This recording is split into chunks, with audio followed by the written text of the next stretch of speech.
Hello, and welcome to Special Collections Roadshow at Gettysburg College.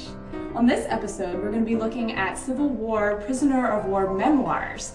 Today, we have a memoir written by William B. McCreary, who was a colonel in the 21st Michigan. So what we have here is just a published short testimony or account of a soldier's experience during the Civil War and being captured at Chickamauga. It was published in 1893, and it was part of a series that was read before the commandery of the state of Michigan. This one is only about 29 pages, very short, very concise, but it has a lot of detail that talks about this prisoner's particular experience in Libby Prison. So the Civil War prisons are kind of a contested subject among Civil War historians, even today. They argue about who should be blamed for the horrible conditions that these prisoners were put in, and a lot of them don't know who to blame, the North or the South. Andersonville in Georgia, Confederate prison, is a very infamous prison, and a lot of people associate Civil War prisons and terrible conditions with the South and that particular prison.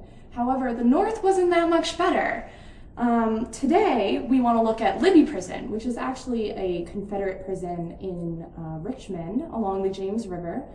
There wasn't any furniture. It was just a regular building. It was actually a tobacco warehouse before the war. After these prisoners were released, they wrote a large amount of memoirs which were published and read by many people, and today historians look at them and learn a lot about the actual conditions of the prisons. There is a lot of bias that went into these writings, and therefore we have to overlook that and read between the lines to get an idea about what these prisons were actually like. William B. McCreary was captured at Chickamauga on September 20th, 1863.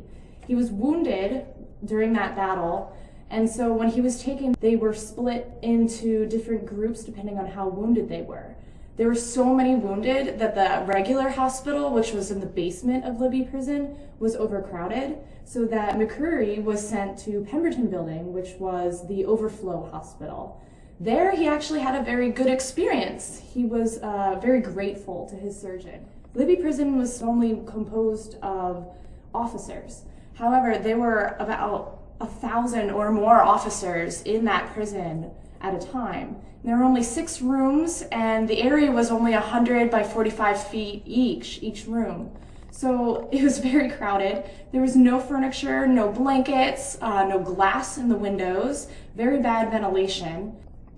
The men usually only received bread, which was made of unsifted cornmeal. Occasionally they would get vegetable soup or rice, maybe bacon, but very rare chance. With the Confederacy slowly collapsing from within, you have all the rations just being completely quartered. So they never usually got a full ration. And so they were very, very emaciated when they came out. To overcome boredom, the prisoners actually thought of escape plans. McCreary mentions that the guards were you could bribe them. So he actually helped 2 officers escape by bribing the guards.